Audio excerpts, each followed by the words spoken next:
catatan arkeologi yang menunjukkan Islam pertama datang ke negara kita ialah di Kelantan. Berdasarkan kepada catatan wang emas yang ditemui, wang emas yang pertama yang mengandungi kerajaan di alam Melayu, di Malaysia sekarang, ialah 1 dinar yang ditemui di Kubang Labu, Kota Kubang Labu, bertarikh 500 tahun 578 tak silap saya. Yang kalau kita tukar kepada tahun Mesi menjadi tahun 1181 Mesi. Ini catatan terawal di alam Melayu. Kerajaan Islam muncul di Kelantan dengan nama Al-Julus Kelantani.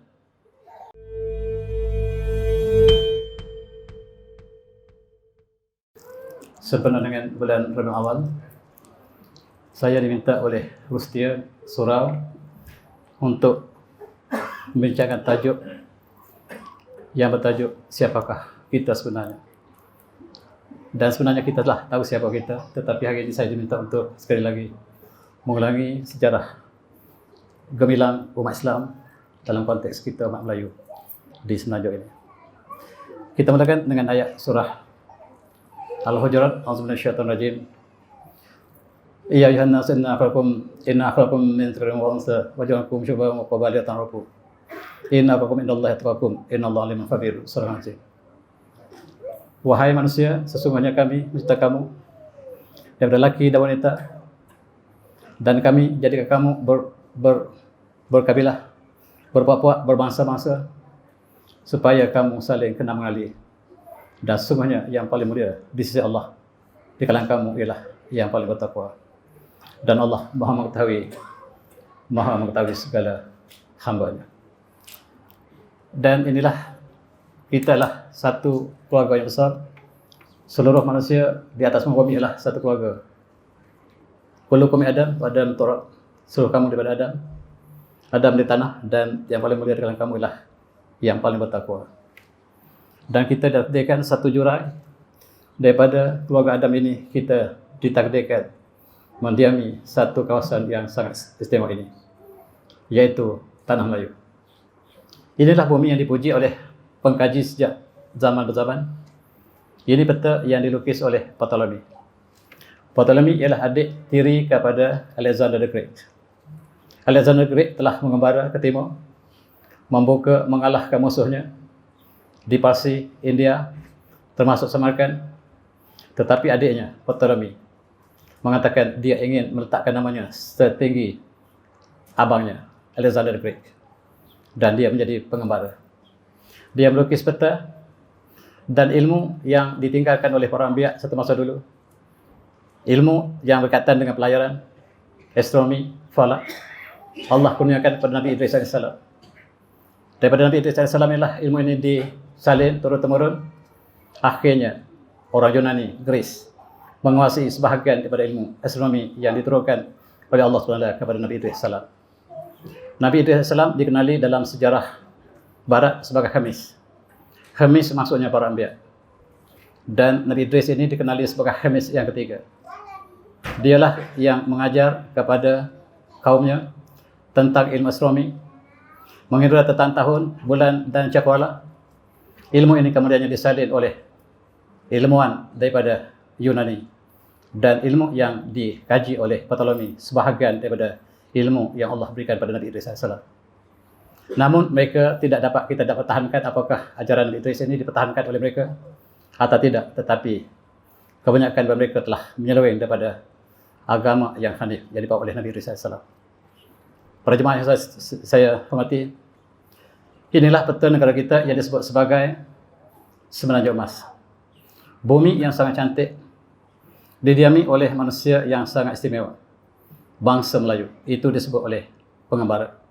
Bangsa ini bangsa yang sangat bertoleransi dengan penduduk yang datang kemudian, bertolak ansur, lidahnya sangat lembut, dan bangsa ini dapat menyebut seluruh bahasa lain dengan tepat. Tidak ada bangsa yang dapat menyebut lidah dengan tepat seluruh bahasa kecuali Melayu. Dan itulah disebut oleh seluruh pengkaji, bahkan dalam setengah hal. Apabila kita bercakap Arab, orang Melayu lebih fasih pada orang Arab sendiri. Kalau kita baca Al-Quran, kitalah yang juara dalam tilawah. Orang Arab tidak pernah juara, dan sesungguhnya lidah kita, lidah yang paling lembut Allah berikan dan sifat yang paling lembut. Orang Melayu berkias, apabila dia ingin menyatakan sesuatu, dia menggunakan pantun, dia berlapik untuk menyatakan tidak. Dan itulah satu bangsa yang berdemi satu bumi yang sangat indah, yang disebut oleh Semenanjung Emas, bumi yang sangat kaya.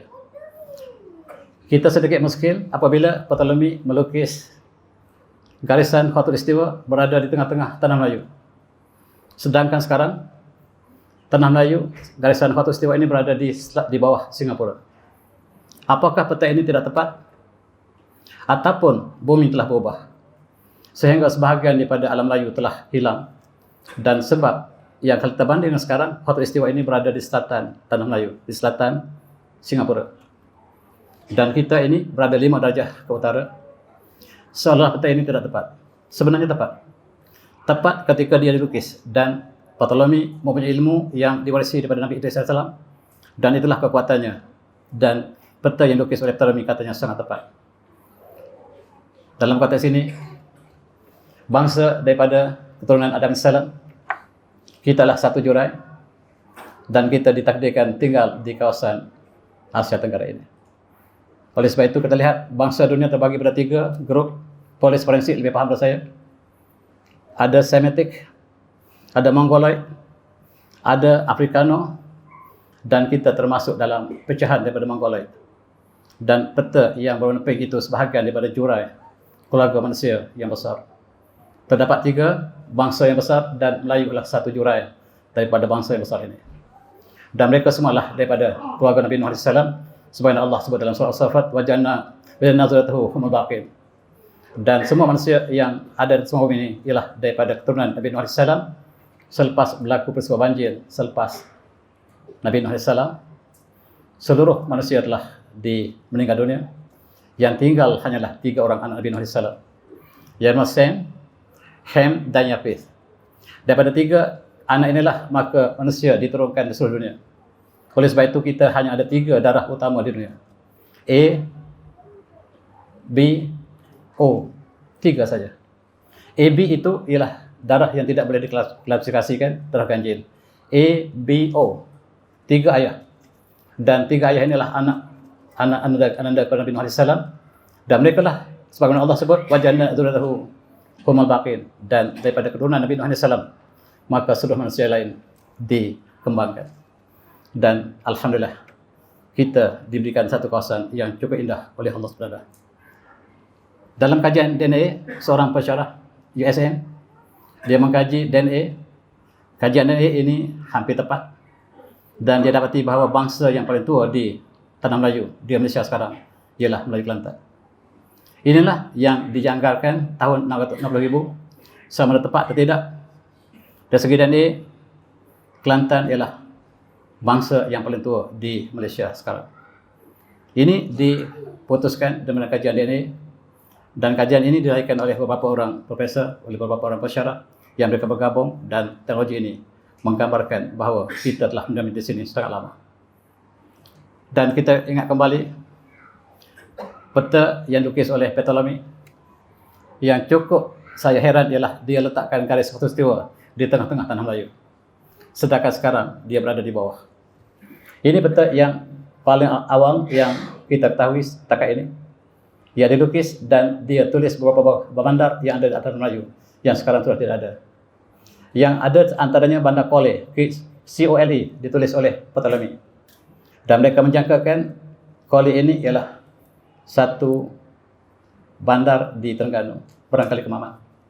Mereka mengatakan Kemaman itu kemungkinan Cole yang disebut oleh Ptolemy, sebab bermula dari Kemaman lah satu masa dulu kapal mula berlayar ke Laut Champa, dan mereka mula berlayar selepas Kemaman. Dan bila disebut Cole, maka kita jangkakan bahawa tempat itulah di Kemaman sekarang, atau kawasan yang berdekatan. Dalam konteks ini, negara kita sangat terkenal dengan emas. Disebut Semenanjung Emas dalam konteks kekayaan emas, dan juga sebagai cantiknya bumi. Dalam Bible disebut Nabi Sulaiman membina istananya yang disebut sebagai temple, Sulaiman Temple oleh orang Kristian, oleh orang Yahudi, ataupun The Third Temple, menggunakan emas daripada Gunung Ophir. Tercatat dalam kitab mereka bahawa Nabi Sulaiman mengambil emas dengan tenteranya daripada Gunung Ophir. Mereka bersih pandangan di manakah Ophir. Sebahagian mereka mengatakan Ophir ini berada di semenanjung Arab. Tetapi catatannya mengatakan bahawa untuk sampai ke Ophir, mereka berlayar selama 1 bulan. Dan tidak tepat untuk mengatakan kawasan itulah di Arab ataupun di semenanjung Arab. Sebab semenanjung Arab hanyalah beberapa ketika boleh didapati dan disebut dengan pelayaran. Oleh sebab itu, mereka menjangkakan tempat lain.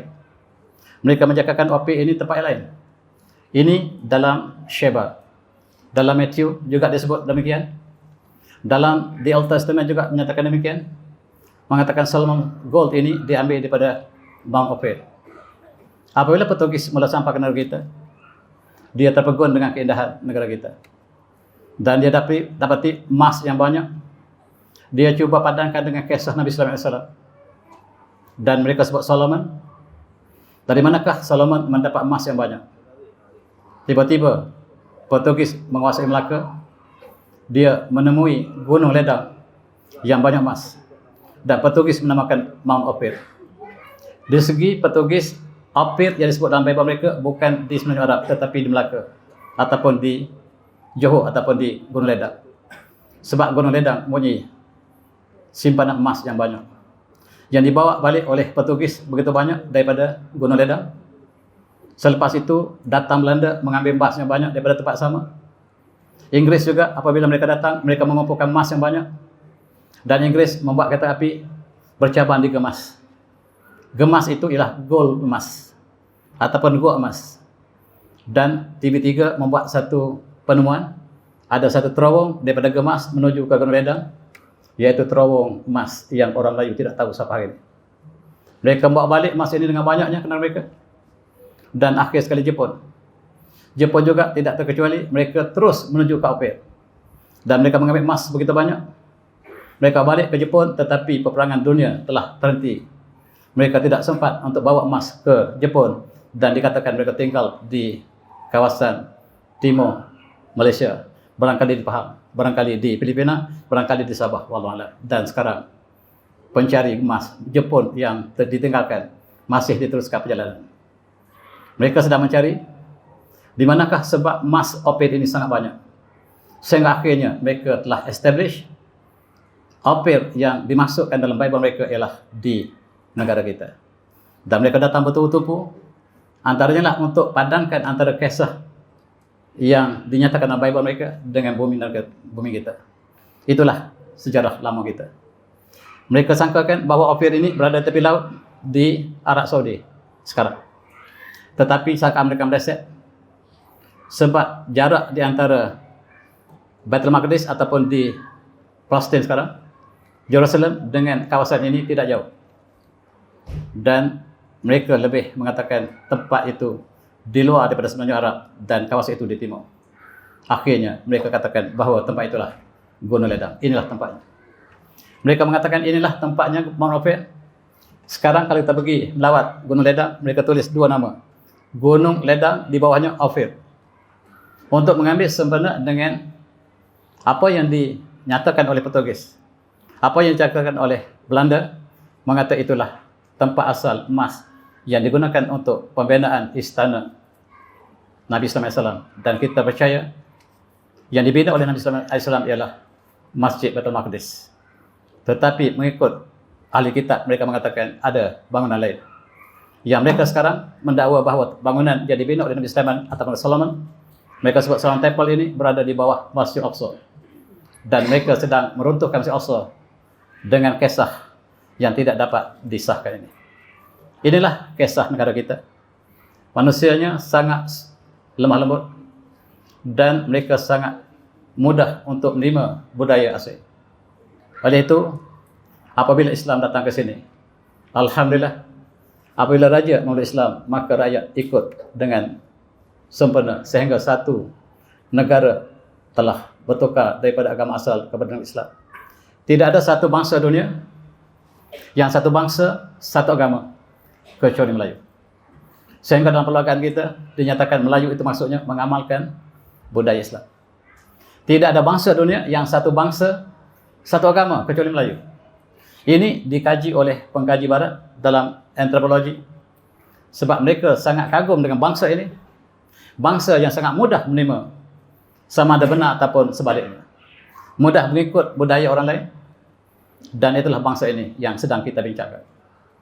Asal-usulnya sukar untuk kita trace, tetapi DNA-nya dapat kita trace. Kita adalah satu line jalur yang sama seperti dengan yang disebut dalam keluarga Nabi Nuh yang utama tadi. Inilah kita lihat bumi kita yang dilukis dan tempat tumpuan yang dilakukan oleh pengkaji. Umat Islam juga mengkaji kawasan ini. Mereka juga menamakan kawasan ini sebagai Al-Hind Asy-Syarqiyah. Bumi kita ini dinamakan India Timur. Sebab barangkali ketika itu sebahagian daripada penduduk negara ini ialah penganut kepada Hindu barangkali. Oleh sebab itu, pelayar Muslim mengatakan bahawa bumi ini ialah Al-Hind Asy-Syarqiyah. Dan Kamboja itu juga dipanggil Al-Hind Asy-Syarqiyah. Apabila ada penemuan dalam arkeologi, nombor sifar yang pertama ditemui di Al-Hind Asy-Syarqiyah. Bukan maksudnya ditemui di India sekarang, tetapi ditemui di alam Melayu. Lebih khusus, nombor sifar yang pertama yang dapat kita trace dalam arkeologi ialah ditemui di Kamboja. Dan orang Melayu mengatakan nombor kosong itu nombor sunyi, sunya. Sunya maknanya kosong, kosong, sunyi, tak dengar apa-apa. Dan kita namakan sunyi, nombor sifar pertama. Diambil oleh Al-Khwarizmi untuk dijadikan sistem angka yang ada sekarang. Dan dinamakan sifar daripada sunya. Sunya itu bahasa Melayu. Yang orang Melayu sebelum Islam bercakap dalam bahasa Sanskrit. Bahasa Sanskrit seperti orang India, seperti orang Thailand, bahasa yang sama. Umpamanya orang Thailand menyebut neraka itu narak. Kita juga sebut neraka. Dan orang Thailand sebut narak. Kita sebut syurga dan mereka sebut syarq. Dan kita hampir sama bahasa. Bahkan Sanskrit kita dah lebih hampir. Kita lebih hampir dengan Sanskrit daripada orang India sendiri. Walaupun kitab India banyak dalam bahasa Sanskrit, tetapi kita lah yang menjadi tumpuan kepada bahasa Sanskrit. Tetapi apabila Islam datang, bahasa kita banyak dipengaruhi oleh bahasa Arab yang akhirnya membentuk satu bahasa yang tersendiri. Inilah pendahuluan kepada perbincangan kita. Bumi ini subhanallah, bumi yang indah. Saya selalu bawa gambar ini untuk menunjukkan bahawa bumi ini bumi yang indah. Portugis kagum. Mereka mengatakan tidak ada bumi yang lebih indah yang mereka saksikan di sini. Bila British datang ke sini, mereka bawa balik ke negara mereka, mereka sebut pokok kelapa ialah taste of paradise. Ini ialah pohon syurga. Sangat cantik. Oleh kerana kita lihat setiap hari, kita tak merasakan kecantikan ini. Dan orang yang baru melihat keindahannya, mereka sangat kagum. Mereka sebut kita lah sebagai syurga. Lebih lagi orang barat, berdasar kitab mereka, mereka mengatakan Adam and Eve pernah hidup di Garden of Eden. Dan Garden of Eden ini, mengikut percayaan mereka, berada di atas bumi. Dan mereka kena pasti Garden of Eden ini berada di sebelah timur. Umat Islam mengatakan Adam dan Hawa berada di syurga. Bukan di atas bumi, tetapi dalam kitab Bible mengatakan syurga yang didiami oleh Adam and Eve, Adam dan Hawa ialah di bumi. Dan Portugis mengatakan kami telah temui syurga yang dimasukkan oleh Bible, iaitu bumi ini. Sangat cantik. Di sini ada bunga yang sangat cantik. Bunga ini dilaporkan oleh Portugis ke negara mereka dan mereka sebut ini flower of paradise. Bunga syurga yang sangat cantik. Dan mereka temui burung yang sangat cantik yang mereka sebut dalam bahasa Perancis sebagai Tare del Sol, burung syurga. Dan ini disebut sebagai cendrawasih oleh orang Melayu. Burung yang tidak pernah lihat di bawah. Burung kayangan. Dan orang Jawa menyebut manuk kayangan. Inilah burung yang dikatakan burung syurga. Burung ini hanya tinggal di syurga. Itu orang barat sebut. Mitos inilah yang menyebabkan mereka berlomba-lomba untuk datang menguasai barat timur. Sebab mereka kata, kami telah temui Garden of Eden yang didiami oleh Adam and Eve. Dan mereka katakan syurga itulah kita. Dan mitos inilah yang kemudiannya dibawa ke barat. Di barat, kisah bunga cendrawasih lebih banyak daripada negara kita. Kanak-kanak di Perancis mereka kenal burung Tare del Sol ini lebih daripada kita kenal. Di Eropah mereka perkenalkan seolah mereka bersama dengan burung yang kita sebut sebagai cenderawasih ini. Burung syurga yang sangat cantik. Tuan-tuan, kita dikenakan bumi yang sangat subur. Ini bumi yang sangat subur. Jatuh benih ke bumi dan 2-3 bulan dia akan tumbuh, mengeluarkan buah. Benih kacang yang jatuh, benih jagung yang jatuh, tak perlu tanam dan dia akan keluarkan buah dalam 2-3 bulan lagi. Dan batang ubi kayu yang tertinggal akan mengeluarkan ubi selepas beberapa ketika tanpa kita tanam. Kangkung yang dibawa terjatuh tepi jalan dan jalan itu menjadi kebun kangkung yang tidak pernah ditanam. Inilah suburnya negara kita. Padi yang kita tanam tidak pernah kita gunakan baja. Inilah suburnya bumi ini. Dan Syekh Ahmad Patani menulis dalam Riyadhus Shalihin ataupun dalam satu kitabnya, dia mengatakan, saya menggambar ke seluruh dunia. Saya tidak temui satu bumi yang lebih subur daripada bumi Patani, maksudnya bumi alam raya. Sebab bumi ini tidak perlukan baja untuk tanaman.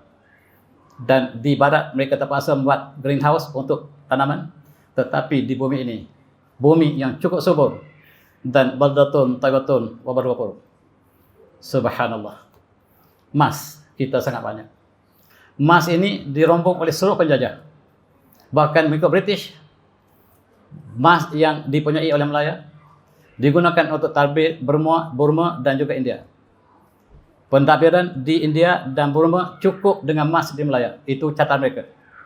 Sedangkan mereka menjajah kita, mengambil emas, dan selepas mereka ambil emas, masih ada lagi 5 jalur emas yang menjadi khazanah tersembunyi negara kita. Gold belt yang 1, 2, 3, 4, 5. Kita masih banyak khazanah emas. Dan tuan-tuan semati, kita masih ada lombok emas di Kuala Lumpur yang terkenal dengan penjom. Kita masih lagi lombong di situ.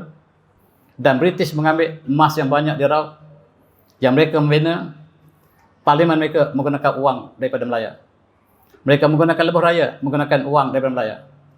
Begitu mewahnya Melaya ketika dijajah British, dan kita ditinggalkan papa kedari. Mereka mengambil besi daripada Terengganu, daripada bukit besi, yang sekarang hanya tinggal bukit, besi telah hilang sama sekali.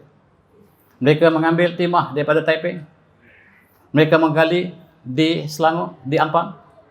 Mereka ambil segala getah hasil hutan kita. Dan mereka mengatakan, kami tidak menjajah Melaya. Inilah bumi kita yang menjadi rebutan kepada seluruh penjajah. Suatu hari dalam satu hadis, Rasulullah menangis. Baka Rasulullah Yaman. Faqalu ma yabkika ya Rasulullah. Para sahabat bertanya, wahai Rasulullah, apakah yang membuat Rasulullah menangis? Qala, ishtaqtu li ahbabi. Saya sedang merindui kekasih saya. Qalu, mereka bertanya, awalasna ahbabuka ya Rasulullah. Apakah kami semua ini bukan kekasih Rasulullah? Qala la, kamu bukan kekasih saya. Antum ashabi, kamu semua adalah sahabat saya yang dekat. Amma ahbabi, faqamu ya'ti min ba'di. Yu'minu bi walam yarumi. Kaum yang saya maksudkan, yang saya rindu ini, ialah satu kaum yang belum ada sekarang. Mereka belum ada sekarang. Mereka akan muncul selepas ketiadaan saya. Mereka tidak pernah melihat saya dan mereka beriman dengan saya. Itulah yang saya rindui. Barangkali kita antaranya.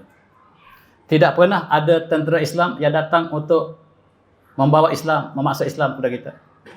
Kita menerima Islam dengan sukarela. Begitu lembut hati manusia bernama Melayu ini. Dan mereka dapat menerima kebenaran. Apabila saudagar Islam yang amanah datang daripada Mekah ataupun daripada Semenanjung Arab, daripada Yaman, mereka menjadi saudagar yang amanah. Dan di alam Melayu ketika itu, saudagar Melayu yang disebut saudagar, iaitu peniaga yang menipu. Maksud saudagar dalam konotasi bahasa Melayu lama ialah mereka yang kaya raya daripada bisnes perniagaan, tetapi mereka melakukan penipuan. Tetapi apabila peniaga daripada Semenanjung Arab datang, mereka ialah sebagaimana Rasulullah sebut, gambarkan, at-tajir as-sadiq man nabiyyin was-siddiqin wasyuhada. Saudagar yang amanah bersama dengan para rasul, para anbiya, para syuhada, para siddiqin, dan orang Melayu menyaksikan keindahan akhlak yang dibawa oleh pelayar kita ataupun peniaga kita. Mereka adalah pendakwah Mereka berniaga adalah sebagai sampingan. Dan bagaimanakah orang di Champa telah menerima Islam? Di antara kumpulan ini ialah kumpulan keluarga Habaib yang diketuai oleh seorang bernama Syed Hussein Jalaluddin Al-Kubra yang diutuskan oleh umat Islam di Mekah untuk dihantarkan ke Champa, sebab Champa adalah masyarakat Melayu yang sangat dinamik. Maka keluarga Rasulullah inilah bertolak daripada Madinah menuju ke Yaman dan akhirnya sampai ke Champa. Kenapa mereka tidak singgah di Melaka? Melaka belum ada penduduk. Kenapa tidak singgah Johor? Johor belum ada penduduk. Yang ada penduduk ialah di Mulut Tanjung, iaitu Singapura sekarang. Yang disebut dalam sejarah lama kita, Singapura namanya Mulut Tanjung. Kemudian bertukar menjadi Pulau Hujung. Kemudian ditukar menjadi Temasek. Kemudian ditukar menjadi Singapura. Dan bila British datang, dia mengatakan, Raffles was the founder of Singapore. Hari pertama mereka datang, mereka menipu kita. Sejarah Singapura selama 2000 tahun dipadamkan. Dalam sejarah Melayu, antara penempatan yang awal ialah di Petani, di Singapura ataupun Mulut Tanjung, di Champa. Itulah penempatan yang awal. Pahang belum ada orang. Di Selangor belum ada orang. Negeri Sembilan belum ada orang. Yang ada ialah di kawasan yang disebutkan tadi. Maka disitulah tumpuan para pendakwah untuk sampaikan mesej Islam kepada orang Melayu yang sangat lemah lembut ini. Mereka datang ke Champa. Champa ialah bumi Melayu yang telah hilang. Di sinilah Melayu bertapak dan kita menguasai kerajaan Punan satu masa dulu. Kemudian kerajaan-kerajaan yang dibina berdasarkan kepada kemelayuannya. Ada bangunan-bangunan yang dibina oleh orang Melayu sejak zaman-zaman, sejak kurun 7 Mesir. Dan akhirnya kita kalah pada kurun yang 17. Di sinilah keluarga Habaib berjuang menentang Biak. Dan akhirnya kita kalah. Dan bumi kita ditukar menjadi Vietnam sampai sekarang. Vietnam ialah bumi kita yang terlepas. Oleh sebab itu, kita kenang kembali bumi kita yang terlepas, namanya Champa. Dan Ho Chi Minh sekarang ialah pertahanan kita terakhir. Apabila kita berjihad selama 700 tahun, kita kalah. Dan orang Melayu, orang yang sentiasa kalah. Sebab bukan tidak kuat kekuatan logistik peperangan, tetapi pengkhianatan datang daripada barisan tengah umat Melayu sendiri. Ketika itu kita lihat keluarga Syed Hussein Jalaluddin Al-Kubra mengambil peranan yang sangat penting dalam peperangan ini. Tetapi akhirnya kita kalah. Kita berundur ke selatan. Kita berundur ke Petani. Kita berundur ke Pangkalan Champa yang kita panggil Pangkalan Champa sekarang. Dan akhirnya orang Champa dibawa oleh Osmania ke Aceh. Dan Aceh adalah orang Champa tulen. Dan mereka masih bercakap bahasa Champa sampai hari ini. Dan orang Champa tidak tahu bahawa mereka adalah orang Aceh, tidak pernah tahu mereka adalah orang Champa. Dan bangsa inilah yang sangat-sangat tegar menentang Belanda sebab mereka dilatih berperang sejak Champa lagi. Kalau kita pergi ke Aceh hari ini, kita masih dapat bercakap bahasa Champa dengan orang Aceh. Itulah sejarah yang lama. Dan tuan-tuan sekalian, kita kenang apabila bandar kita bernama Singapura sekarang sudah menjadi Hanoi. Bandar kita bernama Indrapura. Bandar kita bernama Wijaya. Bandar kita bernama Kautara. Dan akhir sekali bandar kita lah Paduraga. Kita kalah satu persatu. Dan kita kalah pada bangsa Mongol bernama Biak. Yang sekarang mereka menamakan bumi Melayu ini sebagai Vietnam. Bila kita pergi Vietnam, kita kenang kembali bumi yang kita maju satu masa dulu. Baru 300 tahun kita kalah di situ. Dan kita melihat sawah-sawah yang besar. Itu kita yang punya satu masa dulu. Moyang kita yang buka ladang-ladang. Dan sawah yang Vietnam sekarang menjadi pengeluar padi yang kedua terbesar dunia. Ialah bumi kita yang terlepas.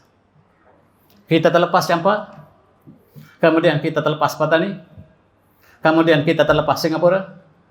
Dan yang kita tinggallah sejengkal yang masih dipertahankan untuk generasi yang akan datang, insyaAllah.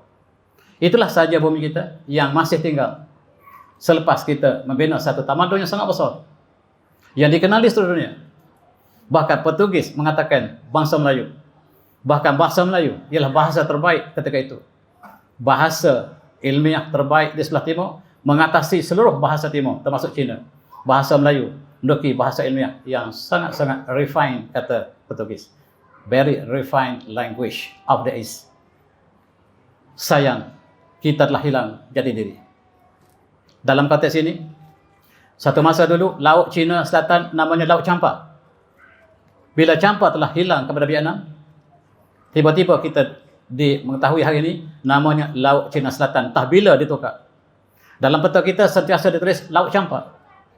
Di situlah kita kuasai, dan bumi lah bumi Melayu, dan di hujung itu namanya Pulau Maharaja, yang sekarang menjadi Filipina.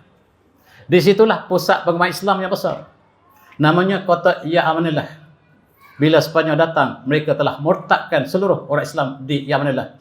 Mereka tukar menjadi Filipina sampai hari ini. Filipina ialah bumi murtad 100%. Sebagaimana Sepanyol melakukan kepada umat Islam di Andalusia ketika kita kalah. Mereka membunuh 54 juta umat Islam di Andalusia. Demikianlah mereka lakukan di Filipina. Mereka menyembelih umat Islam sampai tidak ada lagi tertinggal umat Islam, kecuali yang selamat ialah mereka yang dimurtadkan menjadi Kristian. Itu sejarah pahit kita. Dan kita bertahan turun ke Mindanao, dan kita masih berjuang di Mindanao. Kita tak pernah iktiraf Filipina itu nama Filipina. Kita masih panggil Maharaja sampai sekarang. Pejuang-pejuang di Mindanao tak pernah mengatakan itu Filipina. Kami tak iktiraf Filipina. Kami masih namakan Yamanillah. Dan itulah bumi kami.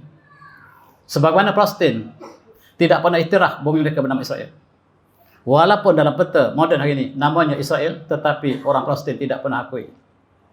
Demikian juga petani. Walaupun sekarang sudah menjadi selatan Thailand, pejuang-pejuang petani tidak pernah akui itu selatan Thailand. Itulah petani. Petani merdeka. Itulah yang mereka sebut. Yang kita ulang kembali adalah apa yang mereka sebut. Dan tuan-tuan, kita ingat kembali satu masa dulu. Kitalah satu ummah, satu akidah, satu perjuangan. Dan kita tidak ada sempadan geografi. Daripada Maharaj kembali ke Aceh, kita satu negara. Kita bukan pelarian. Apabila kita datang di Maharaj, kita pergi ke Aceh, kita bukan pelarian. Kita kembali kepada kampung halaman kita sendiri. Orang Jawa datang ke Tanah Melayu, mereka bukan pelarian. Mereka datang pulang ke kampung halaman mereka sendiri. Kita datang ke Champa, ke Kemboja, ialah bumi kita sendiri. Tapi sayang, penjajah sangat pintar. Mereka pisahkan kita pada geografi. Ya, ini namanya Malaysia, ya ini nama Indonesia, ya ini nama Singapura, ini Brunei, ini Thailand, ini Filipina, dan kita hanyalah bekerja untuk sempadan geografi kita semata-mata. Sedangkan satu masa kita adalah satu ummah yang sama. Dan subhanallah, dalam peta nama kita lihat Melayu yang disebut sebagai Melayu Raya ini, Filipina itulah bangsa Melayu, dan Minangkabau itulah bangsa Melayu. Jawa itu dikategorikan sebagai Melayu. Dan apabila pejuang-pejuang seperti Raja Haji mengatakan kita lupakan Bugis, kita lupakan Jawa, kita lupakan Mindanao, kitalah satu bangsa Melayu yang sama. Bangsa asas kita adalah bangsa Melayu. Dan marilah kita berjuang di atas kalimah ini. Tapi sayang, Raja Haji juga dibeloti oleh tenteranya sendiri. Dia kalah di Teluk Ketapang. Bukan kerana tidak kekuatan untuk menentang Belanda, tetapi tenteranya sendiri bangkit menentang Raja Haji, menyebabkan Haji Haji telah syahid di Teluk Ketapang. Sejarah bangsa kita, sejarah yang tidak indah. Kita selalu menjadi penggunting dalam lipatan. Dan kita selalu bersama dengan musuh. Ketika umat Islam bersama untuk menentang Ayutthaya, Siam, dan di antara Raja Melayu bersama dengan Siam untuk menentang saudara mereka sendiri, akhirnya kita jatuh petani. Petani jatuh kerana orang Islam berpakat dengan Siam, menentang umat Islam sendiri, dengan harapan mereka akan dilantik menjadi raja. Benar, mereka dapat raja untuk sementara, dan kemudian mereka dikalahkan oleh Siam. Akhirnya petani menjadi Siam Thailand. Ini sejarah kita yang malam. Kita kembali kepada sejarah petani, sejarah yang cukup malam. Di sinilah kita lihat ulama kita telah berkembang dan menggambarkan Islam selepas ilmu Islam selepas datang Islam di sini. Kita mempunyai saja sejarah yang gemilang dalam ilmu. Tetapi sebelum Islam datang, sebagaimana dicatatkan oleh Syekh Al-Battani dalam Tarikh Battani, dia mengatakan orang Arab sama seperti orang Quraisy. Hidup jahiliah sebelum datang Islam. Mereka hidup secara jahiliah dan mereka berkahwin, tidak berkahwin. Orang Melayu tidak berkahwin antara sama lain. Seorang wanita Melayu boleh tidur dengan 10 lelaki. Dan apabila lahir anak, wanita tersebut boleh pilih salah satu daripada lelaki yang pernah bersamanya untuk menjadi ayah kepada si anak. Dan lelaki yang dipilih tidak boleh menolak lagi dalam adat Melayu lama. Ini berlaku di petani. Islam telah menghapuskan jahiliah Melayu di petani. Sebagaimana Islam menghapuskan jahiliah di bangsa Quraisy. Islam telah berkembang, cahaya Islam telah berkembang ke dunia, dan kita hidup di bawah sinar Islam yang cukup indah. Kita lihat bilakah Islam sampai ke tanah Melayu. Catatan yang dicatatkan oleh Raja Petani, Islam sampai pada 800 tahun Mesir. Pada tahun 800 Mesir. Maksudnya Islam sangat awal sampai petani. Dan Melaka hanyalah pada kurun ke-15 Islam dicatatkan. Kelantan lebih awal, dan petani lebih awal, dan ada catatan lain mengatakan selepas 70 tahun zaman Rasulullah, selepas hijrah Rasulullah, maka Islam telah sampai petani. Islam sampai sangat lama. Kerajaan Langkasuka telah hilang. Kerajaan Langkasuka tidak hilang dari segi kerajaannya, tetapi bertukar menjadi kerajaan Darussalam, Fatani Darussalam. Dalam sejarah petani, pusat kerajaan Langkasuka bukan di Kedah, tetapi di Petani. Dan Kedah itulah cawangan yang ditakluki oleh Langkasuka yang berpusat di Petani. Petani menjadi Darussalam, Darussalam, yang kemudiannya raja-raja Langkasuka berjuang dalam konteks Darussalam. Itu sejarah yang dicatatkan oleh ulama kita. Dan kita kenang kembali juga ketika kita di bawah kerajaan Sriwijaya, raja bernama Raja Sendra Varma Sriwijaya telah memeluk Islam. Ini catatan yang awal. Kalau tadi ialah rakyat yang menerima Islam, tetapi ini kerajaan. Kerajaan telah bertahta. Dalam konteks Raja Barma, Raja Sendra Varma mengutus surat kepada Khalifah Islam di Arab, di Semenanjung Arab, supaya hadirkan pendakwah-pendakwah kitab-kitab orang Melayu. Dan ini berlaku ketika Khalifah Umar bin Aziz. Ketika kerajaan Umayyah sangat awal. Kerajaan Sriwijaya tidak hilang sebagaimana dicatatkan oleh sejarah. Dia bertukar menjadi kerajaan Islam. Dia bertukar menjadi kerajaan Islam, dan Islam berkembang ke seluruh alam Melayu. Termasuklah di Jambi, termasuklah di Tanjung Pura, termasuklah di Pahang, Terengganu, dan kerajaan Sriwijaya telah bertukar menjadi kerajaan Islam. Mereka tidak hilang. Kerajaan Langkasuka tidak hilang, tetapi menjadi kerajaan Darussalam. Kerajaan Sriwijaya tidak hilang, tetapi dia menjadi kerajaan Islam yang bertapak di alam Melayu. Termasuklah kerajaan-kerajaan di Jawa dan di Sumatera. Dalam konteks ini kita lihat, mengkaji bilakah Islam datang ke bumi ini. Dan inilah bumi yang kita kongsi bersama. Satu ummah, satu perjuangan. Dan di bawah Islam kita lihat, catatan arkeologi yang menunjukkan Islam pertama datang ke negara kita ialah di Kelantan. Berdasarkan kepada catatan wang emas yang ditemui, wang emas yang pertama yang mengandungi kerajaan di alam Melayu, di Malaysia sekarang, ialah 1 dinar yang ditemui di Kubang Labu, Kota Kubang Labu. Bertarikh 500 tahun 578 tak silap saya. Yang kalau kita tukar kepada tahun Mesir menjadi tahun 1181 Mesir. Ini catatan terawal di alam Melayu. Kerajaan Islam muncul di Kelantan dengan nama Al-Julus Kelantani. Dan bila ada kerajaan, maksudnya Islam telah bertapak begitu lama. Pada awalnya hanyalah rakyat biasa yang memeluk Islam. Tetapi apabila rakyat menjadi kuasa, mereka menubuhkan kerajaan. Dan kerajaan pertama yang kita saksikan dengan bukti arkeologi ialah bertarikh 1181. Kurun yang ke-12, kita sudah kerajaan di Kelantan, sedangkan di Petani lebih awal. Dan di Pasai kita lihat, dia juga berlaku sekitar yang sama. Wang emas yang ditemui dalam kajian arkeologi di Pasai, Aceh, Kelantan mendahuluinya. Itulah bukti yang sahih berdasarkan pada kajian arkeologi. Tetapi barangkali Islam datang lebih awal di Pasai, tetapi tidak ada bukti bertulis, tidak ada bukti secara arkeologi. Inilah di antara kajian mereka. Dan Islam telah terlaksana di Terengganu, di Kuala Berang. Kuala Berang itu tepi pantai. Kuala maksudnya tepi pantai. Sekarang dia panggil Hulu Terengganu. Geografi boleh berubah. Setiap tahun pantai berubah. Dan pada tahun 1303, di Terengganu telah melaksanakan hukum hudud. Dan kita dapat saksikan dalam batu berserat ini, bagaimanakah hukum mereka yang mencuri, mereka yang berzina, mereka yang lakukan qisas, dibalas berdasarkan syariat Islam yang terbukti secara bertulis. Maksudnya, Terengganu ketika itu di Kuala Berang ialah pusat Islam yang besar selepas Kelantan yang muncul pada kurun ke-12. Di Terengganu muncul kurun ke-14 ketika Melaka belum lagi dibuka. Inilah di antara sejarah Islam untuk bumi Melayu kita.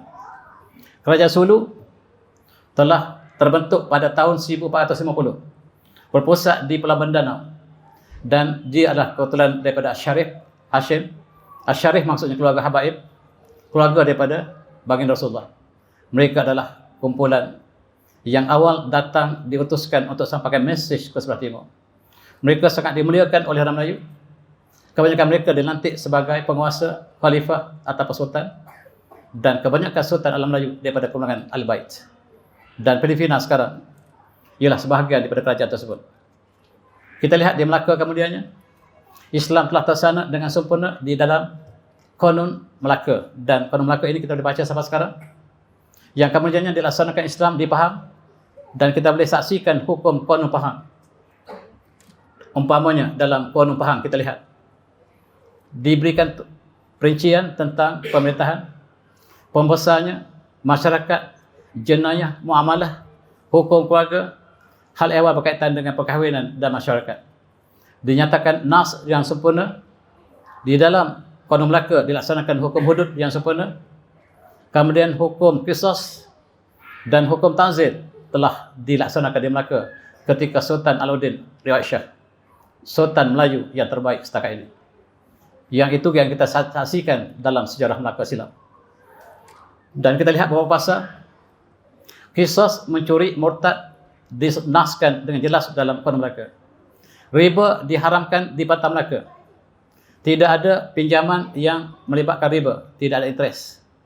Arak diharamkan, dan Melaka telah muncul sebagai pelabuhan yang paling aman di sebelah timur. Dan sekiranya mencuri, maka hukuman ialah potong tangan. Dan riba diharamkan di pantai Melaka, dan pantai Melaka adalah pantai yang sangat aman. Dinyatakan oleh seluruh penjajah. Mereka mengatakan bahawa pantai Melaka ialah pantai yang paling aman.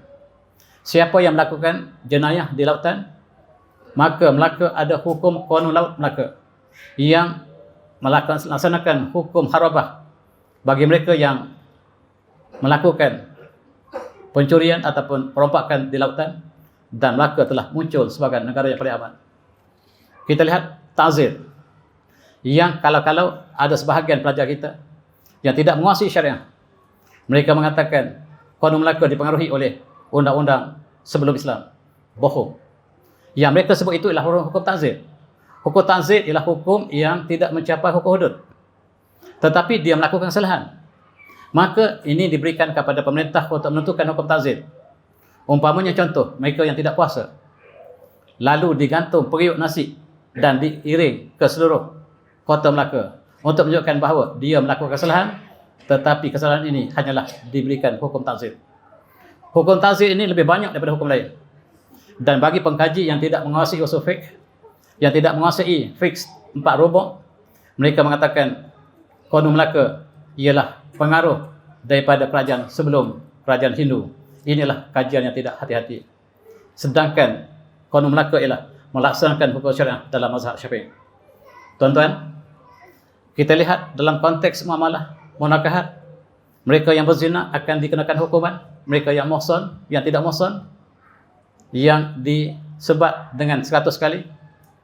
Dan Fi Ramli dalam Semirah Padi merakamkan peristiwa sebelum kedatangan penjajah bahawa pemuda-pemudi yang berzina dihukum dengan sebatan, sebagaimana dinaskan di dalam Al-Quran. Dan ini menggambarkan sebelum kedatangan Islam, sebelum kedatangan penjajah, Islam telah terlaksana di Melaka, kemudian dibawa ke Pahang. Di dalam undang-undang Pahang, maka ketika Sultan Abdul Ghafur melaksanakan keempat-empat rubuh kitab yang kita sebutkan tadi, yang diasaskan kepada undang-undang Qanun Melaka, dilaksanakan di Pahang. Kemudian dilaksanakan di Kedah ketika Sultan Muhammad Jiwa. Sultan Kedah yang terbaik setakat ini ialah Sultan Muhammad Jiwa, yang melaksanakan hukum Allah, dibantu oleh qadinya yang besar, iaitu ayah kepada Syekh Abdul Samad Palamani. Kemudian diganti oleh Syekh Abdul Samad Palamani, ialah qadi untuk melaksanakan Islam di Kedah. Kemudian dibawa ke Perak. Perak juga melaksanakan hukum Islam sebelum kedatangan penjajah. Tapi sayang, penjajah bila mereka menjajah kita, mereka mengatakan bumi ini belum ada undang-undang bertulis, dan demi untuk merdeka, maka kita dikendaki menggunakan undang-undang common law yang mereka ciptakan. Sedangkan bukti bertulis bahawa kita ada undang-undang Melaka, undang-undang Melaka, undang Pahang, undang-undang Kedah, dan inilah untuk pemuda-pemuda saya. Apabila British mengatakan kita tidak ada undang-undang bertulis, kita nyatakan sebagai batal kita bahawa Qanun Melaka, Qanun Pahang, Qanun Kedah, Qanun Perak ialah bukti bertulis bahawa bumi ini mempunyai undang-undang bertulis lebih awal pada England sendiri. Itulah hujah yang kita berikan kepada mereka. Dan dalam konteks ini, Pahang melaksanakan hukum Qanun Pahang ketika Sultan Abdul Ghafur. Dan ketika saya pergi ke Pahang begini, saya isytiharkan Sultan Pahang yang terbaik setakat ini, Sultan Abdul Ghafur. Ketika itulah Islam dilaksanakan, dan Pahang telah muncul sebagai negara yang sangat aman di sebelah timur. Kelantan kemudiannya melaksanakan hukum yang sama ketika Sultan Mansur Shah pada 1900. Tetapi yang banyak dilakukan di Kelantan ialah hukum tanzir. Termasuklah mereka yang membuka aurat, mereka yang pakai berkembang, yang datang kota baru akan dicat bahagian yang tidak pakai pakaian. Itu tanzir. Itu tanzir dilaksanakan ketika Sultan Mansur. Sultan Mansur sangat singkat pemerintahannya, hanya 1 tahun. Dan Islam tidak dapat dilaksanakan ketika Sultan Mansur diganti oleh penggantinya yang agak lalai dalam untuk melaksanakan hukum seterusnya.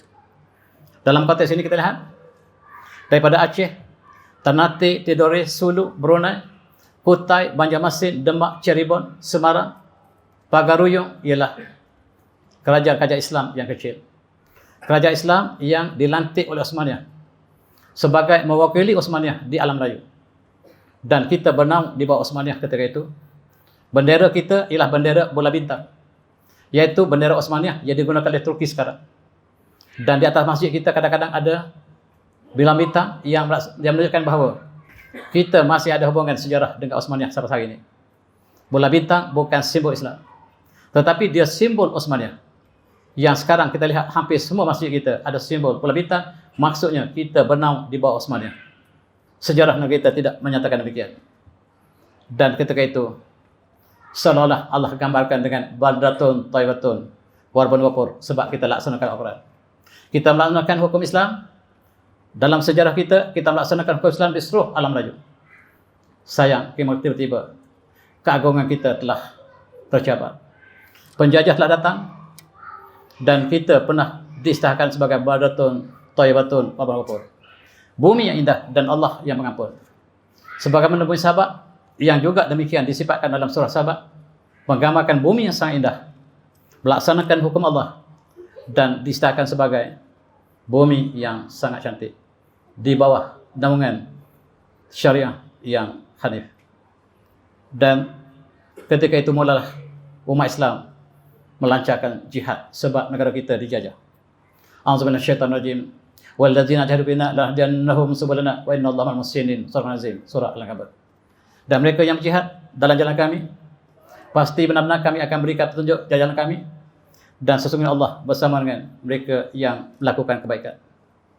Kita lihat perjuangan yang pertama, perjuangan di petani untuk pertahankan petani daripada Sungai Asia. Dan panglima perang kita ialah Tuan Haji Syekh Muhammad Mustafa wa Muhammad. Inilah panglima perang umat Islam yang mengisahkan jihad ke atasnya. Ulama kita kembali pada Mekah dan mereka berjuang bersama. Termasuklah Syekh Abdul Samad Palambani, Syekh Daud Patani, Syekh Marshal Banjari. Mereka sama-sama menentang Siam dalam satu peperangan yang sangat mendebarkan. Sekali kita menang, banyak kali kita kalah. Dan akhirnya sebahagian daripada ulama telah syahid dalam perjuangan tersebut. Yang kalah dipijak oleh gajah. Dan ini nasib pejuang-pejuang kita. Mereka dipijak dengan gajah. Dan bumi yang lembah dicampak supaya umat Islam yang kalah tidur dan dipijak di atas belakangnya dengan gajah. Ini gambar satu contoh. Bagaimanakah pejuang-pejuang kita dilakukan? Akhirnya bumi petani jatuh ke tangan musuh. Dan hukum jihad tidak pernah berubah. Dalam Tuhfah Al-Mujahidin ditulis oleh Syekh Zainuddin Al-Mabari mengatakan alam ana kufar halatain ihduma ayyakunu mustaqirin fi biladihim wal jihad hinazin fardu kifayah idza qamahi man fihim kifayah saqata haraj anil bakin. Hukum jihad ada dua perkara. Sekiranya bumi Islam bersempadan dengan orang kafir yang bercita-cita untuk menjajah negara kita, maka ketika itu hukum jihad ialah fardu kifayah. Sekiranya sebahagian daripada pemuda telah melakukannya, maka dosa yang lain akan dihapuskan. Tetapi wasaniyahuma ayyadhuru bilad muslimin kama fi qadiyatin hazihi wal jihad fardu ain ala kulli muslim mukallaf qawiyan biha. Tetapi apabila musuh telah sampai negara kita, maka ketika itu jihad berubah daripada fardu kifayah menjadi fardu ain sebagai solat. Setiap pemuda, setiap yang berkuasa mukallaf wajib berjihad menentang penjajah, syahid atau menang. Ini diberikan hukum oleh ulama kita, utamanya Syekh Zainuddin Al-Mabari, dan diulang oleh ulama-ulama lain. Mereka datang penjajah untuk tiga perkara besar: gold, glory and gospel. Mereka mengambil emas kita, mereka melakukan untuk kebanggaan mereka, dan mereka menyebarkan Kristian kepada umat Melayu. Ini dilakukan sejak Portugis lagi. Portugis ketika menghancurkan Melaka, mereka cuba Kristiankan orang Melayu Melaka. Tetapi catatan mereka mengatakan mereka tidak berjaya walaupun seorang untuk murtadkan orang Melayu Melaka, sebab ketika itu Islam yang ditanam oleh kerajaan Islam Melaka ketika sultan-sultan Melaka sangat kuat, dan Portugis membuat kisah bohong. Dia mengatakan Abdul kecewa tidak dapat memurtadkan orang Melaka. Mereka mengatakan bahawa seorang bendahara Melaka telah bersama dengan Kristian. Kita semak kembali, tidak ada bendahara Melaka yang murtad. Dan ini kisah bohong yang dilakukan oleh Portugis sebab mereka kecewa.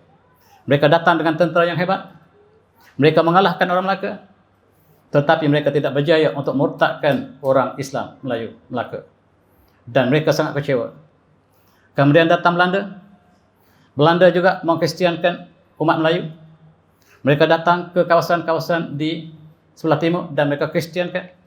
Belanda, British dan juga Portugis melakukan usaha yang sama. Mereka tidak berjaya. Filipina, mereka sangat berjaya dengan pembunuhan. Apabila mereka membunuh mereka yang Islam, dan yang terselamat hanya selamat apabila mereka diberikan dua pilihan: mati atau Kristian. Dan umat Islam sebahagian besar memilih untuk mati, dan sebahagian saja yang murtad. Dan akhirnya Filipina menjadi bumi yang murtad. Bumi Melayu ini telah menjadi bumi murtad, dan kita berjuang menuju ke Mindanao sampai hari ini. Oleh sebab itu tuan-tuan, kita lihat seorang daripada sultan kita telah dimurtadkan. Ini benar. Seorang daripada sultan kita dimurtadkan oleh Portugis dan dimurtadkan oleh Belanda. Namanya Sultan Muhammad Alimuddin.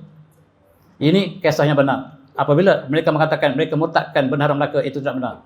Tetapi Raja Sulu yang dimurtadkan ini namanya Raja Alimuddin, benar. Ditukar menjadi Don Fernando Primeiro Rei Cristiano de Joro. Itu nama baru sultan dia murtadkan. Mereka berbangga ada satu sultan Melayu yang murtad. Dan mereka berusaha keras Belanda masuk ke Jawa. Mereka menjadikan orang Jawa sebagai hamba abdi, bekerja di ladang tebu mereka, di ladang tembakau, dan mereka cuba Kristiankan orang Jawa. Sebahagiannya berjaya, tetapi sebahagian lain tidak berjaya. Dan inilah yang dilakukan oleh Belanda kepada orang Jawa, dan mereka gambarkan seperti itu mereka lakukan pada orang Jawa. Sangat menyayat hati. Dan bangkitlah para ulama kita untuk berjihad. Kita lihat lebih malang, bangsawan Karaton, mereka bersama dengan Belanda menjajah bangsa mereka sendiri. Cukup malang Karaton, Raden Karaton bekerjasama dengan Belanda menjajah bangsa mereka sendiri. Dan Karaton mendapat wangnya banyak.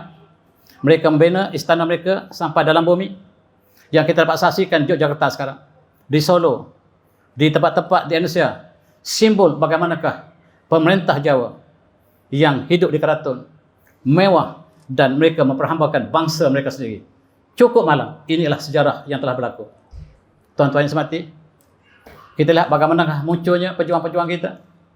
Raja Hajinya Sultan Hasanuddin, Syekh Yusuf Makassar, dan Raja Sisanga Maharaja yang Allah berikan hidayah dan mulut Islam, berjuang sama-sama untuk menentang penjajahan. Karena muncullah Tuan Rao, Pameran, Nika Bergoro, dan Oma Cakranauto. Mereka berjuang dalam bidang mereka masing-masing. Tadi saya sebut bagaimana Raja Haji dikhianati oleh bangsanya sendiri. Dia mengatakan, ini ialah satu pesan aku terakhir. Pada hari ini, tanggal 19 Rejab 1998, di Tanjung Palas, Teluk Ketapang. Ini warkah yang kutuliskan. Aku tulis dalam keadaan berwuduk.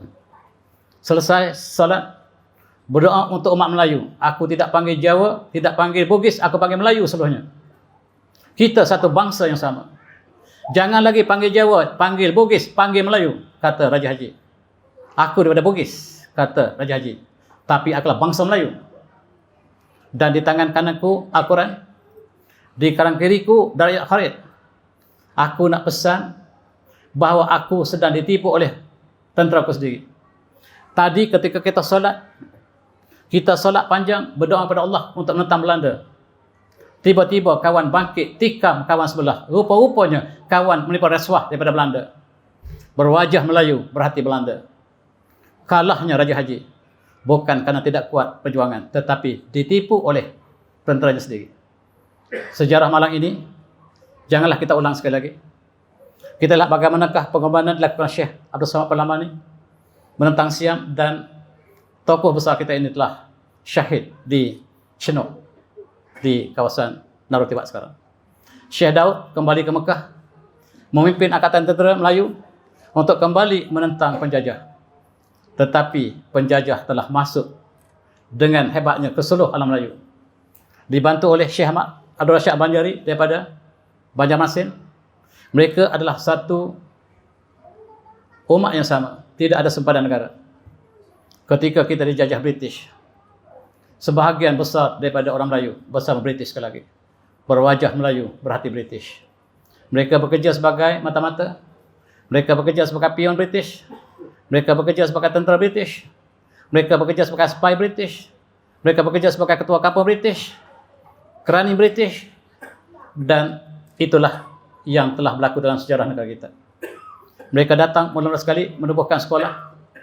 Pertama kali mereka menubuhkan Penang Preschool di Pulau Pinang. Tujuanlah untuk murtadkan bangsa Melayu. Tetapi bangsa Melayu tidak masuk sekolah ini. Yang masuk sekolah inilah orang Cina dan orang India. Dan orang Cina dan India dikristiankan dengan mudah oleh British. Orang Melayu ada beberapa orang yang masuk Penang Preschool, yang kemudiannya walaupun tidak Kristian, tetapi jiwanya hidup sama British. Yang pakai tie, yang pakai coat macam saya, yang makan breakfast seperti British, pakai suit dan garpu, pakai tie, dan menghina Melayu, itulah yang dilatih di sini ketika kita dijajah. Dan British membuka sekolah-sekolah. Inilah golongan yang dilatih oleh British di sekolah-sekolah missionary. Dan mereka sangat berjaya. Tetapi mereka mengatakan, walaupun kami boleh mengubah pemikiran orang Melayu, tetapi mereka tidak dapat dimurtadkan. Mereka hidup seperti British, sekali-sekala pergi gereja, tetapi tidak menjadi Kristian sepenuhnya. Dan inilah yang dilatih oleh British ketika mereka berada di negara kita. Mereka menjadikan ada 9 kawasan tumpuan utama untuk menjadi pusat Kristian di alam Melayu ketika kurun hingga 19 lepas. Pertama ialah Sumatera Utara, Kalimantan, Sulawesi Utara, Sulawesi Barat, Maluku, Papua, Flores, Samba dan Timur Barat.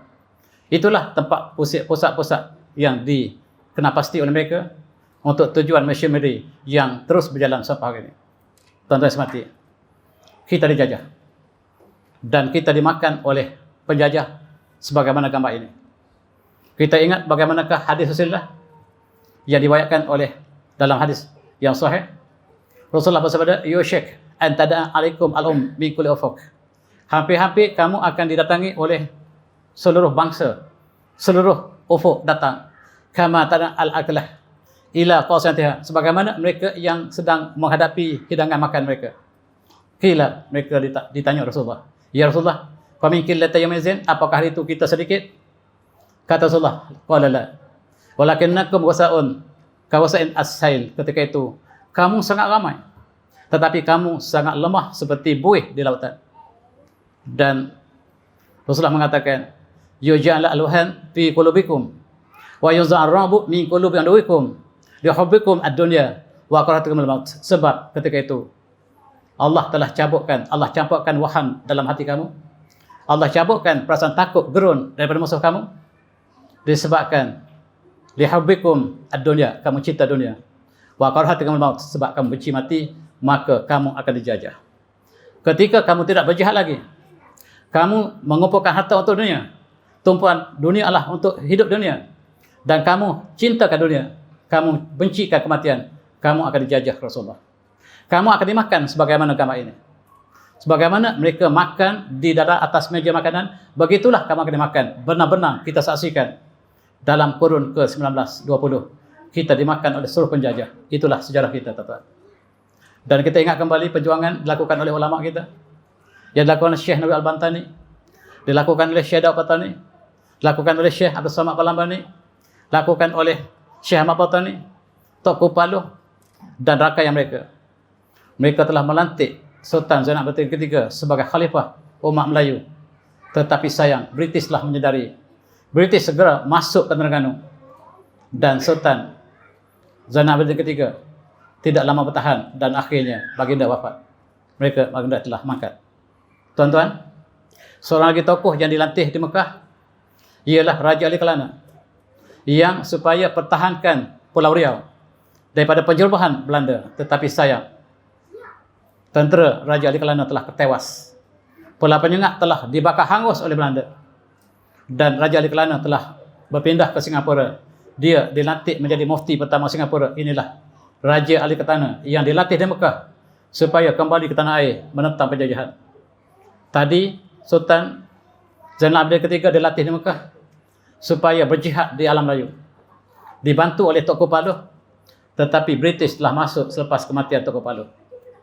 Dan inilah tokoh yang tidak kurang penting hebatnya, yaitu keturunan daripada Panglima Perdana. Namanya Tuan Guru Haji Osman Seni, ataupun kita panggil Tok Botok. Dia dihantar ke Pahang daripada Kapal Pendik Kelantan. Di Pahang tidak ada orang alim, terpaksa mengimport daripada orang Kelantan. Tujuannya untuk dijadikan sebagai mufti Pahang pertama dan melatih pemuda-pemuda Pahang untuk berjuang. Maka dia telah mengasuh Mak Kilau, Tok Gajah, Datuk Bahaman, dan diberikan ilmu perjuangan jihad. Tok Janggut demikian juga. Tapi sayang, orang Melayu bukan bersama perjuangan ulama, tapi mereka bersama dengan penjajah.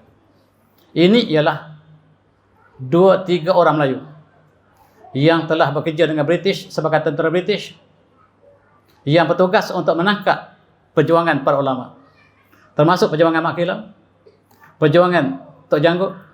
Mereka ditugaskan untuk menangkapnya. Mereka lah tentera Malay Regiment yang dilantik oleh British untuk tujuan untuk menangkap para ulama. Dan moyang kita sangat setia kepada British. Mereka bekerja untuk British, dan itu sejarah yang telah berlalu. Mari kita ambil intibar. Kita Alhamdulillah kita merdeka. Kita menyambut kemerdekaan. Dan hari itu para ulama yang berjuang selama ini tidak ada dalam pesta kemerdekaan. Mat Kilau tidak ada. Dato' Bahaman tidak ada. Syekh Ahmad Fatani tidak ada. Ulama kita tidak ada. Yang adalah orang lain sama sekali yang kita tidak tahu perjuangan mereka. Dan kita merdeka, alhamdulillah. Apakah maksud merdeka? Merdeka adalah no kerja. No kerja. Ibad min ibad ila rabb ibad ila rabbil ibad. Keluar daripada menyembah manusia kepada menyembah Tuhan yang mencipta manusia. Bin dhaqid dunya illa satul akhirah. Daripada kesempitan dunia kepada keluasan akhirat. Sayang sama sekali, Konun Melaka dinafikan oleh penjajah. Konun Pahang, Konun Kedah dan Perak dikatakan tidak wujud sama sekali. Dan untuk mereka, kita harus menerima common law. Satu undang-undang yang tidak ada kena-mengena dengan kita sama sekali. Undang-undang yang asing. Tidak ada kena-mengena dengan kita sama sekali. Yang asing pada orang Melayu, asing pada India, asing pada orang Cina. Itulah hakikatnya. Dia menjadi undang tertinggi negara kita hari ini. Dan kita meninggalkan undang Melaka, undang Pahang yang telah tertulis. Dan kita masuk era yang baru. Ketika di Melaka kita haramkan riba. Selepas kita merdeka, kita kembali mengamalkan riba. Sistem ekonomi kita ialah kapitalisme, liberalisme, pragmatisme yang menjadikan riba sebagai asas kepada ekonomi kita. Dalam pendidikan kita mengamal sekularisme. Sebagaimana kita berubah sama sekali pada zaman perjuangan para ulama kita di petani ataupun di seluruh alam Melayu.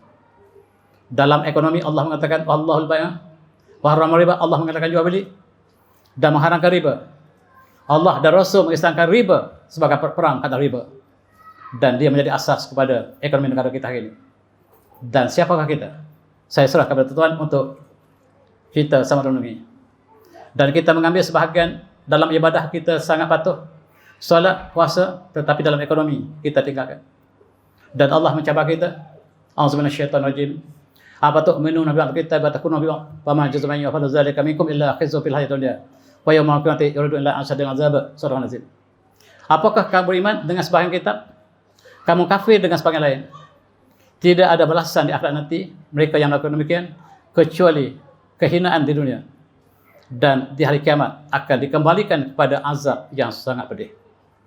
Hanya menerima sebahagian Islam, meninggalkan sebahagian lain. Ibadah, puasa, haji kita terima. Ekonomi dan pendidikan kita tinggalkan. Dan kita mengambil common law sebagai asas kehidupan kita. Dan alhamdulillah 16 September, kita masih September, kita telah membentuk kerajaan Malaysia dengan cantuman dengan Sabah dan Sarawak, asalnya Singapura, dan akhirnya Singapura keluar kembali. Kita membina negara kita, alhamdulillah negara yang kaya raya ini, dengan pertolongan pemimpin-pemimpin yang berkaliber, telah membentuk satu suasana ekonomi yang sangat indah. Kita telah menghasilkan kelapa sawit yang terkenal dunia. Kita juga mula menggali minyak petroleum. Dan negara kita kaya raya. Kita ada F1. Tetapi kadang-kadang kita tersalah bersyukur. Kita merayakan kemenangan kita dengan arak. Cukup malam. Petronas yang Allah berikan minyak yang banyak. Tetapi kadang-kadang kita tersilap langkah. Kita merayakan seperti demikian. Marilah kita berfikir siapa kita. Alhamdulillah, kita juga membuka universiti, college, sekolah tinggi, dan kita keluarkan pegawai-pegawai kita yang lama, yang berfungsi untuk membina negara kita. Kita juga membina bangunan tinggi dunia. Menara Petronas masih kekal bangunan kembar yang paling tinggi dunia. Demikian juga kita membina Menara Merdeka 118 yang sangat tinggi, yang sekarang disahkan sebagai bangunan kedua tertinggi dunia.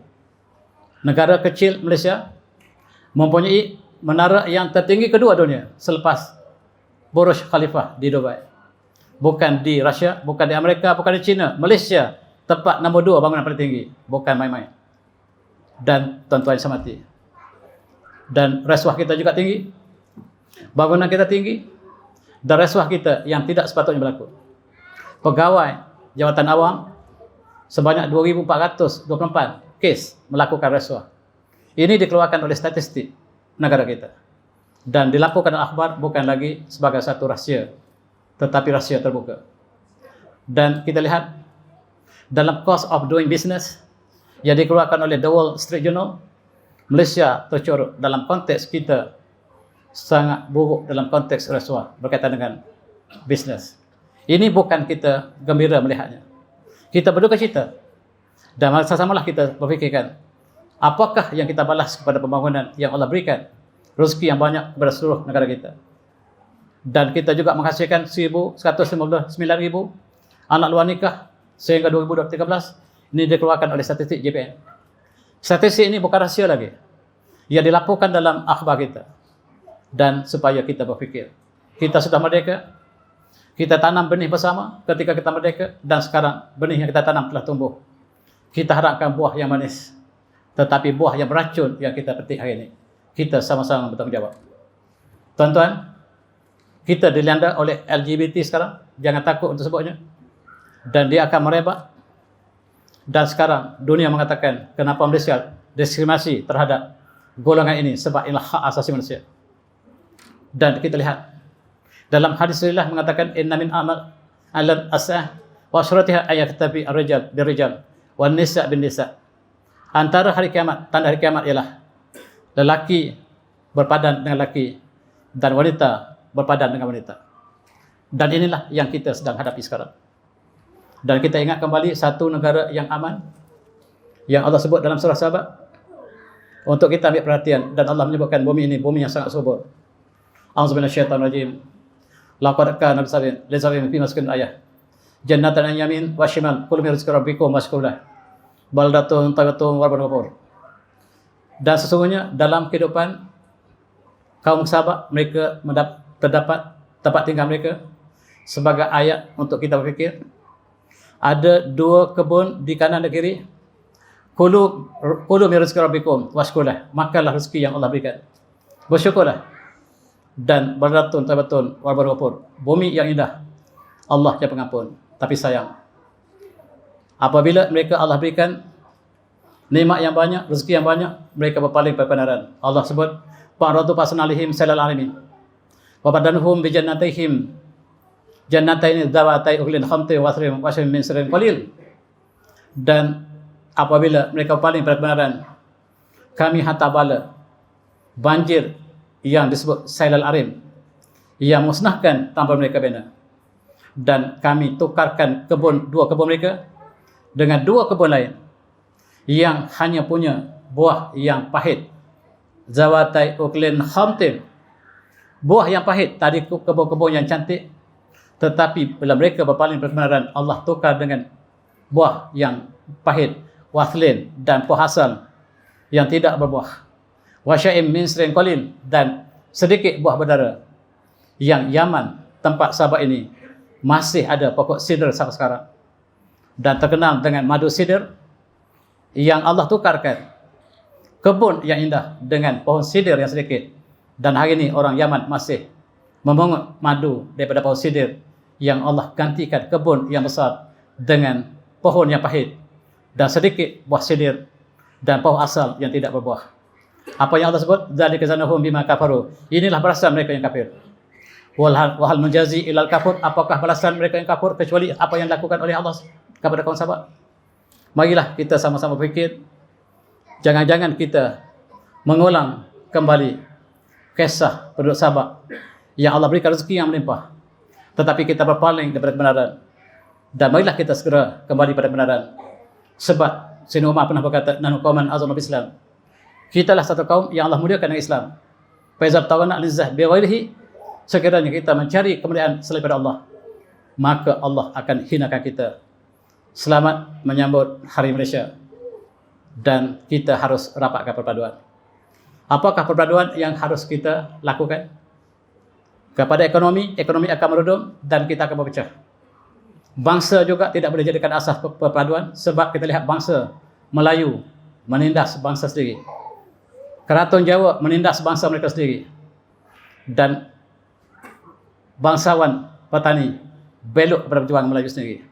Melayu tidak menjadikan asas pada perpaduan.